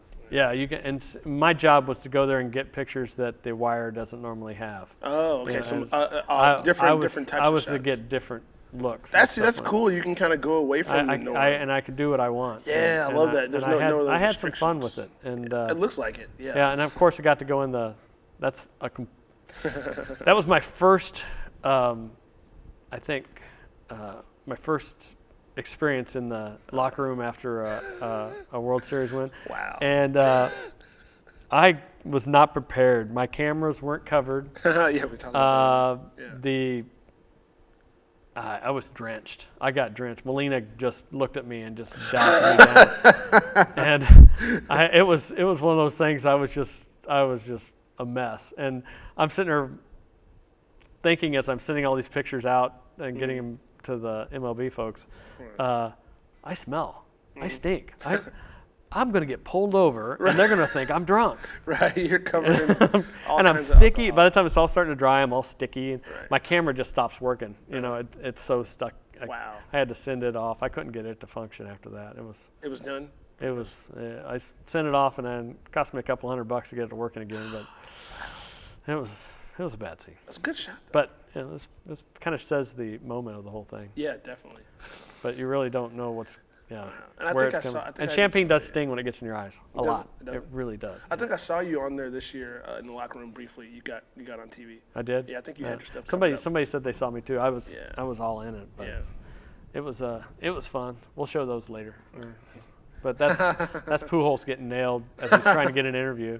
Wow. Because it's a free for all. I mean, everybody in there gets doused. You just got to know. Yeah, and it was I also shoot a lot of high school sports, state high school basketball and football and baseball, and so I got to do that. And this is another portrait I did of Max Scherzer when he played for MIZZOU. He now pitches Detroit. Anybody know for sure? He was in Detroit. Oh, he's still playing. He's a good pitcher. But the thing of when I was told to do a portrait of him, I was looking at him. And he's got two different color eyes. Yeah. And I was like, whoa. That's creepy. Isn't it? And so I had to do a picture that kind of showcased his eyes a little bit. And so that was my attempt at doing that. That's cool. Yeah. And sometimes you don't need a ball to make a good sports picture. No, you don't. I mean, like I said, high school sports are. Is that Tyler Hansbrough? No. Okay, well, But they were pretty. You get a lot. They're more intense. The high school stuff. Yeah. Even college. This is a. Yeah. They're fighting for something a little bit different. Yeah. When the fireworks went off this year for the. Oh, for the last. Yeah, I knew it was going to happen. Yeah. I got tipped off, and so I positioned myself to know. They even had a computer model to show me exactly what it was going to look like. I thought, wow, that'd be cool. I can kind of figure out exactly where I need to be. And so I wanted to kind of show the stadium and get in there. So I got in position and shot that shot. So it was fun. It's a neat little display. Yeah, it's an MUKU game. Yeah. And sometimes your action shot's not always your action shot. Right, yeah. It's kind of that's from the MUKU game too. And I guess the next this isn't. We're already just showing Kimmy, aren't we? Yep. That's I don't know if anybody went to that last game after the game was over, the last game of the season. The players got out and talked to the crowd, and I thought this was a moment that captured the entire everything. All the team, all the players. This was my favorite, by far my favorite, MIZZOU basketball team, and I've seen a lot. These guys were the most fun senior bunch I think I've ever seen. They're a really, really likable bunch. I love them. Had fun every time. Yeah. Every time, all of them are great. They're all great guys. Yeah. There's not one that was just a jerk. Yeah, because usually every year you kind of have. You got mixed bag egos and stuff like that. But these were good guys. Yeah, there weren't any egos really this year. Yeah, Coach Hayes made sure of that. I think is that it. I think that's it. Okay. Unless you want to see World Series, I got World Series. Let's jump. Let's see. Twitter question I got is. The only one I've got so far is, what do I like doing besides sports? What do you like doing besides sports? I like the fashion stuff, believe it or not. It's kind of weird, but by the way, that comes from Mike Radson. Mike Radson sending me the question about that. So I like.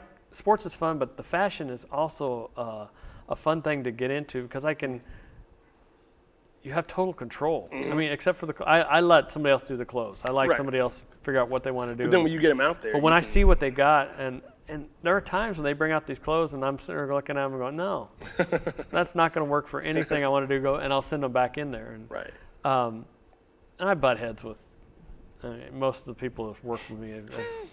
know that I butt heads with Everybody. you every now and then. Yeah. We'd have our moments. But what I normally do is I shoot what you want me to shoot, but I'll shoot what I want to shoot too, and we'll see which one looks the best. That's how we do it.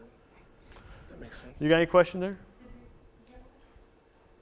There's 298 people in here, by the way. Yeah. Hope we can get them all in. I hope we can get them all in. Yeah. All right, what's your question? Do you have much experience with inserting photography or photographs into video? And what would you have to do to get good results with that? Are you talking a technical question here, or is this kind of a... I mean, there's different types of programs you can use to import those images in, and there's a million different ways you can go to, whether they're faded in or they slide in or they have different types of effect. Final Cut Pro does a pretty good job of getting that kind of stuff done. Yeah. I guess what I was getting at was, are there problems with the defaults the programs have if you have to essentially transfer your files from one program to another to get it where you want it to be? Well, what's cool about Final Cut and actually all those Adobe things, they all work together really well, whether it's Final Cut, Premiere, Pro, yeah, all that stuff. all those things, After they Effects. you end up getting the same feeling through the whole thing, and so you don't really lose much when you have that transition. And even if you're doing something with like iMovie or something like that, you got to put the whole Ken Burns effect thing where the photo kind of pans out and zooms in, and you can kind of go through that way and mix in video with us. There's a lot of different options out there. I guess it all depends on what kind of look and feel you're really going for. You can. It's totally up to you of what you want to, like I said, look and feel that you want your video to be. Another question. I do amateur photography for a local comedy show, the as yet unnamed comedy show at Eastside Tavern every Tuesday. And I like to photograph the comedians while they're performing, and then I take those photographs and put them into a Facebook poster that we use for advertising subsequent shows. I have tried to get the comedians to pose as they want to be seen, so to speak, but it's really hard. Do you have any suggestions on, some people are just natural clowns and will have a good sense of their own appearance. Other people don't, even if they're stand-up comedians. How do you, have you tried, say, having a book of photographs of poses to suggest to people? I think that's a bad idea. I don't you agree? Yeah, because people start thinking about it too much. People start thinking about, I always think of the whole Ricky Bobby thing. Where he goes, what do I do with my hands? And he's just like getting his picture taken with his hands like this. They start thinking about things they shouldn't be thinking about. Yeah, you don't want to give them. And if you get them to relax, actually, if the best way is to have them go through their comedy routine right just for you. And something and just say, hey, think about an animated thing where you have to get crazy or something, and just be ready and do it. Really? Oh, that sucks. I've done some headshots for people where I've shown them I've done some headshots for friends where I've shown them pictures of other people that turned out well, and they've used that as a model, and then they relax and get into it if you do it enough. Yeah. But that's interesting. So it's just a matter of talking them through it, and the more time you spend with them, the more time they get comfortable. That's a great, if you can have a decent chunk of time, if you spend enough time with them, eventually, like you said, they'll get comfortable, and then once they get comfortable, their real personality will start to show through. Because, what you're looking for is usually in there. It's just how long it's going to take you to coax it out, so to speak. At least that's the way I found. Yeah, that's the way to do it. Yeah, and that's the best way to get natural that Miss Missouri stuff. thing was the same deal. Yeah, exactly. She was just horrible at that. I mean, you think Miss Missouri. But she was horrible. It was like the worst pictures had ever taken. I was thinking, I thought this was going to be an easy shoot. I thought she'd be out there in 30 minutes because she knew her poses and knew how to hit it and looked perfect all the time. But no, that wasn't even. I had to milk her to get her. But yeah, it's one of those things that's it was painful. So you never know what you're going to end up with. Some people are easy. Yeah. Some people it's just like you and someone else 5 can be holding minutes, the you're camera. done. You're like, oh, Yeah. you win. You take Okay. three shots and all you needed was one. And like, we can use all three of these. Yeah. That's it. Yeah. And then some people you're there for 3 hours and you get one shot. So it's basically the subject. Yeah. Well, here's some more of your World Series stuff. Oh yeah, we're gonna show off the World Series stuff. I shot the St. Louis games, so what you're gonna see here is the first game, and see, like I said, I'm shooting the pictures that normally aren't wires worthy, kind of thing. It's just kind of a different And take. this is before the game, kind of thing, and the bases. I mean, little things were different. I had to find it, and almost like a photo story. yeah, but I'm telling it from a different. I know I'm counting on the wires to tell the big story, but I'm trying to find. But I have to admit, I got caught up a little bit in this a little bit. So this series was a little crazy, especially Game 6. Yeah. But yeah, this one's one with bat flying in the crowd. I love this picture because everybody's face has a different. There's a little kid just freaking out on the right. And everybody just doesn't know what to do. And the photographers, most of the photographers are friends of mine, and it landed just right past them. And they were all freaking out too. They're like, oh no, don't get it. I don't want to get crushed. But David Freese was the man Yeah, he was the the whole hero. series, so it's kind of cool to see him. And like I said, I get access to all this. That's practice balls, all brand new. You know, those are balls that the kids would kill for. Right. Yeah. You just around all that stuff. And then I got to because I was there and did some stuff. This is a combination of I stitched. A panoramic. I stitched 3 photos and gave it a little bit of an HDR effect. Yeah, just a little and so I got to play with it a little bit. And like I said, these are some non-traditional ones that a wire service wouldn't touch. But it was fun. There's another one coming up I really like. So. I like that one. That's nice. And I know everybody hates Pujols now, but I got lots of cool shots of Pujols. Yeah, he's not necessarily a fan favorite anymore. That's right after. Was that right after the big one? Yeah, and see the pitcher walking off on the right there. But see the damn TV man. The camera. I hate that guy. He was ruining all my pictures the whole time. But yeah, that was when he crawled in there and got his shirt ripped off after Game 6. Oh yeah, that was yeah, that was insane. See, his shirt's yeah, gone. it's still. Look at the collar; it's all ripped on that shirt. Oh yeah, they were an excited bunch. It was a crazy game. That game was so boring until the end. Is it still the one? This is what I was telling you about. This was before the final game.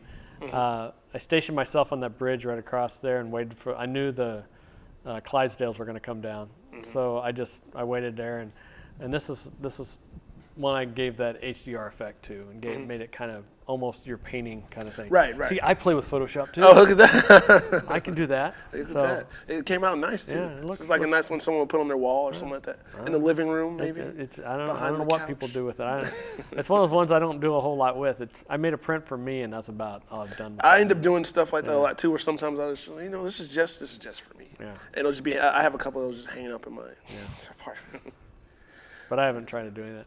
Anyway, this is Game 7 and after. So. Oh, that's after the. This is when this is the game itself. Yeah. And former Missouri second baseman Ian Kingsler or shortstop Ian Kingsler plays on the. Cool. And so I was concentrating on him a little bit. Give him a little hometown love. This is another pano shot from. This was where I was. This was my seat during the World Series. I was right next to the Cardinal dugout, and I did a panoramic shot as they ran off the field. So I just kind of did that from my own personal thing to say, okay, so I had some reference on where I was. Right. But it was pretty cool. You had a pretty nice seat. Yeah, it was a decent seat. There's no broken bat. And another one, if you're not looking, don't look at the player, look at the crowd. That's what makes. That's a nice bunch of. Yeah, he made an amazing catch over that fence, just my right in front of everybody. And those are some of the best things to look at in shots like that. The crowd. yeah, you got to look at the crowd. Yeah, I used to love looking at Sports Illustrated and stuff, and just look at the crowd reactions on big shots like that. Yeah, this is after the last out. And then and you know the thing is, when this is going on, you have no idea what to shoot because everything. How do you? I not look, get- and everybody had pictures of Melina, and I was like, my picture of Melina was not. Well, you'll see it in a minute, but my picture of Melina wasn't quite that. You know. Well, and how do you not get overwhelmed by the moment then? Because like you said, there's so much going on there. How do you it's like hard. zone in and It is. It's hard. attack? Yeah, You're everywhere. Your Yeah. brain's going nuts. It's crazy. All this stuff. With And it's only baseball, you can happening kind of once. plan what's going to happen ahead of time. But see, that's them helping Melina up after After everybody else had got that other shot of him on his knees. And I was Wow. like, oh man, I missed that. man, I mean, it's still gonna say, yeah. I mean, like you said, there's so much going on. And this is one thing. When I was caught up in the middle, I'm picking out certain things to see, and all of a sudden I just stopped and took in the scene, and I see this, and I was thinking, I need to shoot this.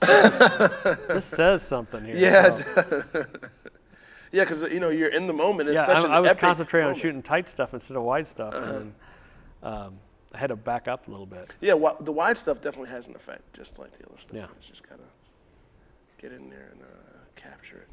Then I tried to follow Freeze around best I could after that, but he was elusive. Really. Well, I'm sure, especially after that, he was the hero. And it's funny too, because you don't know if you don't know the whole Cardinal roster by face when they put these shirts on you, you had no idea who was who, and they all look the same. So people you were trying to get a picture Yeah, of. you look for numbers because you had numbers memorized, and you'd have to start remembering faces and start hunting them down. This one will ever What'd you do? Oh. Yeah, There's another. more Freeze. Yeah. This is before he's been announced as MVP. Oh, okay. When he was still free. But I had a feeling. That's another thing. When I'm shooting, I pick the who I think is going to be the player. That's going to of be game, the right? guy. It's going to be the So guy. I got to concentrate. I got a key goes. on, Yeah, there's more. Yeah, Mott's kind of one of those. Another. I was a little more prepared for this one. I was covered more in plastic, and my camera wasn't. I think I had a flash die. Is the only thing that suffered any. Oh, that's not. No, it wasn't that bad. Yeah, it could be a lot worse. But it was fun. I bet. It was, like I said, it's an insane scene. Man, and they're prepared. They got goggles and stuff on it. Oh, this year they had goggles that I think you might be able to see it in the Pujols one. They have official MLB goggles now. Champagne, yeah. If you go back one, if you look close on, It does have an MLB. It's an MLB thing on there, and Oh, so wow. I don't know if they were selling those or what, but I got a chuckle. I just gave them the MLB kind Get your official MLB goggles Yeah. for your champagne. It was crazy. Right, if you're playing to spray champagne in your face. Only do it the MLB way, right? Yeah, that's. It was kind of funny, I thought. Yeah, I guess you got sanction everything. I'll just pour it directly on his head. Yeah, Don't even and spray it was funny, that reporter who's that girl right next to him, she had like the big old thick mascara and eyeliner, and by the time this scene was over, she had champagne in her eye, so she couldn't even open one eye, but it was all black and smeared down her face, and she's trying to be all pretty in there. Oh, no. It was entertaining. Wow. This is the parade, and I did a crowd shot, another panoramic thing that showed like the vastness and the people hanging out of the parking garage, and it was insane the amount of people that were downtown for this parade. It was a blast. I mean, and I got to go. It was hard to move around in it, obviously, but they shut down the bridge for people like me. Now inside, here's what this picture I got to explain a little bit. The players came in and wheeled through the whole stadium, and as they came around, I mean, the stadium was full of people. Right. And as they were wheeled around, they would wave the fans away. Behind me at this point is Pujols, and the crowd in this picture. This is when everybody's worried Pujols was going to leave, and so every one of these people are just begging Pujols to stay. And so you can see just the angst in their faces. Yeah, like a little kid with the pool. Yeah, it's just they're all like, please, Just stay. So Wow. That's the crowd's faces in this one are so. yeah, That's awesome. and like I said, I didn't know that it would be LaRussa's last. I didn't know, nobody knew he'd retire the next day, and so Right. so you had to. A lot of the shots you lucked into. Yeah, kind of, yeah. Oh, that's nice. Yep, I think nice. that's it. But yeah, those are just my select ones that are different than the most from the World Series. I kind of, yeah.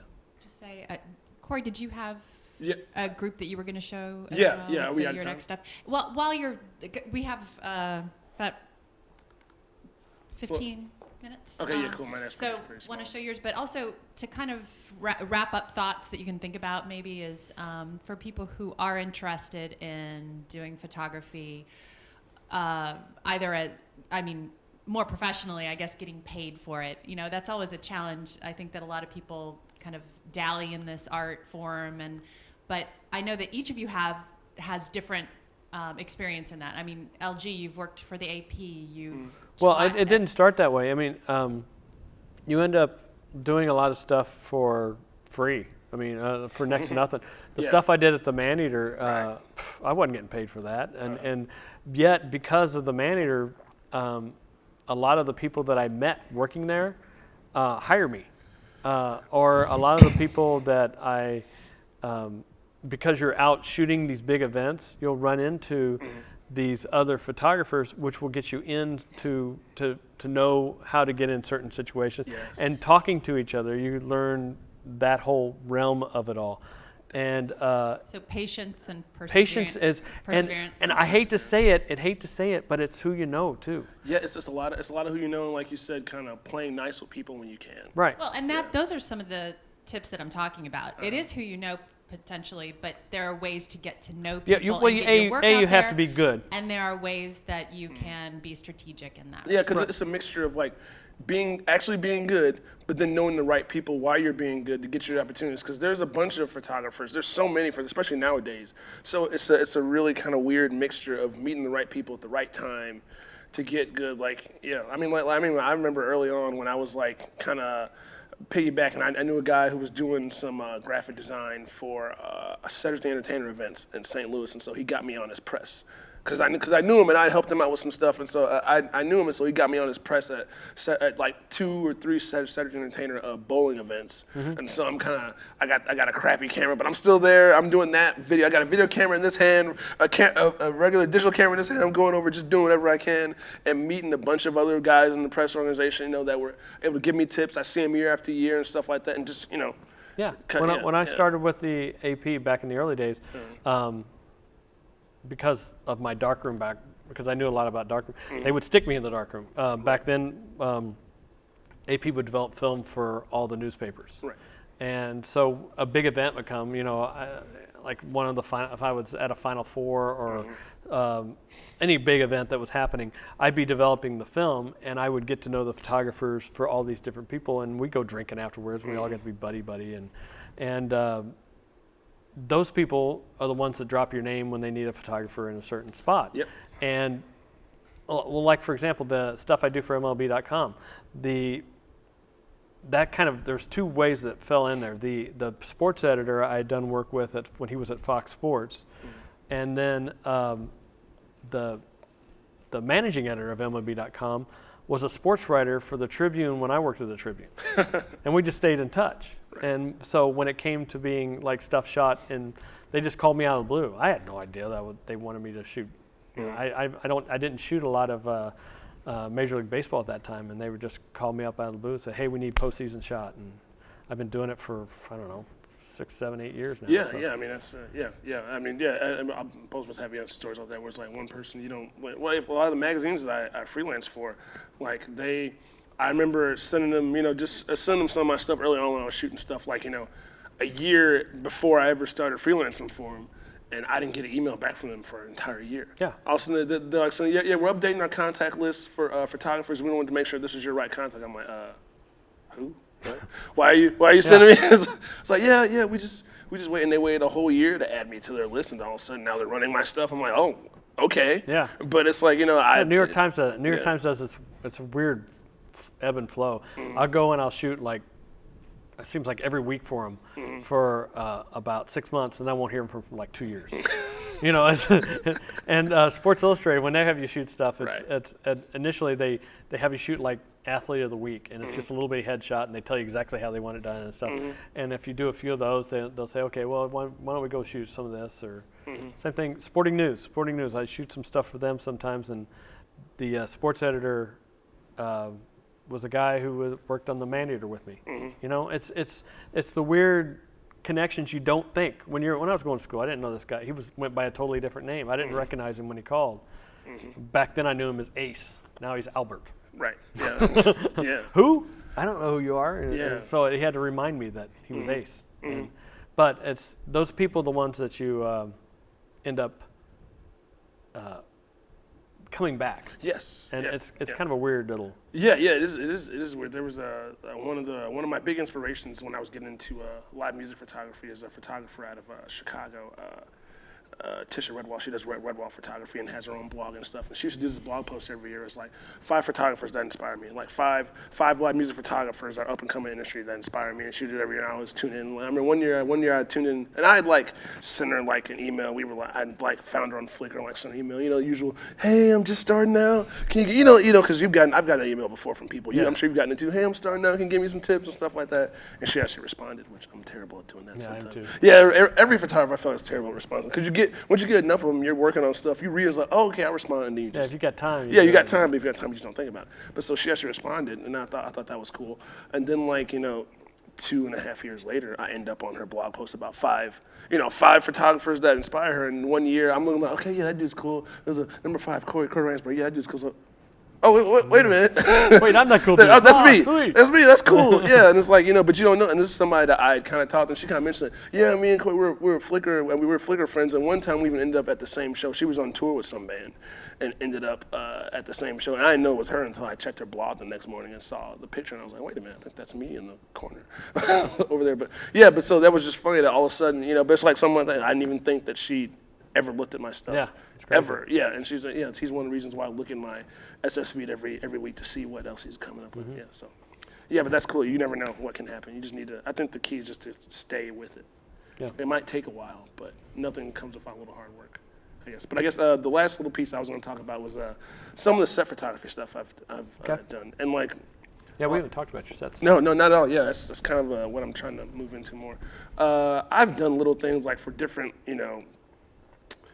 like stuff, little service film projects and stuff like that, smaller film projects. But like in the past few years, I've actually worked on some films, like 2 in particular. One, A Horrible Way to Die, where I had a really small role as a set photographer, just a few small things here and there. And then the last one that was actually shot here called You're Next, which is a horror film. And I don't think when we were all working, I don't think any of us thought it was going to get as much exposure as it ended up getting. It ended up getting picked up by Lionsgate for $2 million, and Sweet. Yeah, and then all of a sudden photos. I did a lot of set photography, not all of it, but I did a large portion of it. And It's not been released yet. no, the film hasn't been released yet. It will be. It ran the festival circuit over the summer, and it ran the festival circuit kind of last year, like in September and a little bit over summer, and then. After Lionsgate snatched it up, they took it off. They don't want to show it to anybody until I think it's going to come out in October. But all of a sudden, photos I had taken are ended up on the cover of Variety and are in the Hollywood Reporter, all this kind of stuff. Yeah, stuff I wasn't even expecting. I'm not an Associated Press photographer per se, and the stuff that I shoot is never that type of stuff. Right. But How do you find out it's on? Seeing people tweet about it. I didn't know. No one tells me. I'm just like, people are tweeting it and doing, like some of the actors and stuff are tweeting in the Facebook post. And I'm like, wait, I took that. Yeah. Oh, cool. Well, I have to call up these. Can I get a copy of that back issue? Can you mail me one of those? It's funny how you never know. I never know where my stuff's from. From. And like weirdest one I got was this friend of mine lived in Prague. Said, hey, one of your pictures in today's Prague Post. And I was like, what? And it was MIZZOU's basketball team played an exhibition game against some Czechoslovakian ended up out there team. And that was a picture. Yeah, you really don't know because you're kind of working in a vacuum. I mean, I'm not saying I don't think my stuff is going anywhere, but you just don't think about it that way. You just think, oh, I like that photo, and then it ends up someplace like, well, that's so. Lots of people see it, but and it's shown up all over our website. And there's one of them right there. This is the shot that's been used the most. It's our lead actress, Sharni Vincent, who was also in a funny story. When I did a lot of behind the scenes stuff, and I remember doing fight choreography at the beginning before they actually started shooting. She had been in a movie like one of those step up dance movies. Yeah, Step Up 3D, and I have a obsession with dance movies. I'm sorry. I'm not ashamed. I like a good dance movie, and so I had seen it, of course, more than once. And so, I was walking with her and a bunch of people to the choreography thing, and it hadn't clicked in my head who she was, and I kept thinking like, where do I know you from? I didn't say it, but I said, well, I know I've seen her and stuff. Where do I know her from?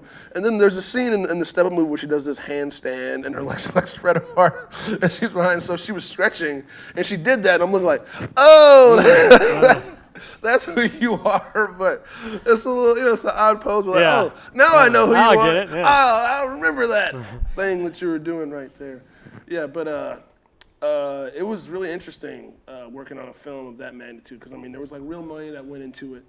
And so it's a little more of a pressure situation than usual. Yeah, no forward. Yeah, because I mean, they need their shots. You need to give them like 200, 300 usable things for promotion to go on posters, to go out to the press, and it has to be good. And you have directors and writers and everybody standing behind you. Like there was one shot that's actually used in the film, but that I had to kind of pose some people and do.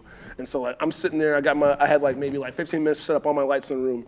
They phone the actors in, the director's sitting over here, the producer that put up a couple of million is standing right here, the writer's back here, and there's a bunch of crew back here, and they're all hanging over. Everybody's quiet. Can I look at that? Okay, what do you think? What do you think? Take it home. And it's like all this. I'm just not used to that. You know what I mean? I'm used to having a couple people, in the studio, something in the studio session. It's kind of annoying. Yeah, it's a little annoying. It's like, well, I mean, get off. Let me work. I can't work like this. Yeah, and then I had to get it ready because like it was something that's in the film. I had to do a close up on it in the film, so I had to go edit it right then and have like 4 or 5 different retouching examples, which all the Photoshop stuff that I've been doing my whole life up until then came into play. I had like 3 or 4 different kinds of looks for them to look at in no time at all because I'm just used to doing that, all different types of crazy color. And I mean, they print it and put it in a picture frame, put it in a couple hours, and it's up.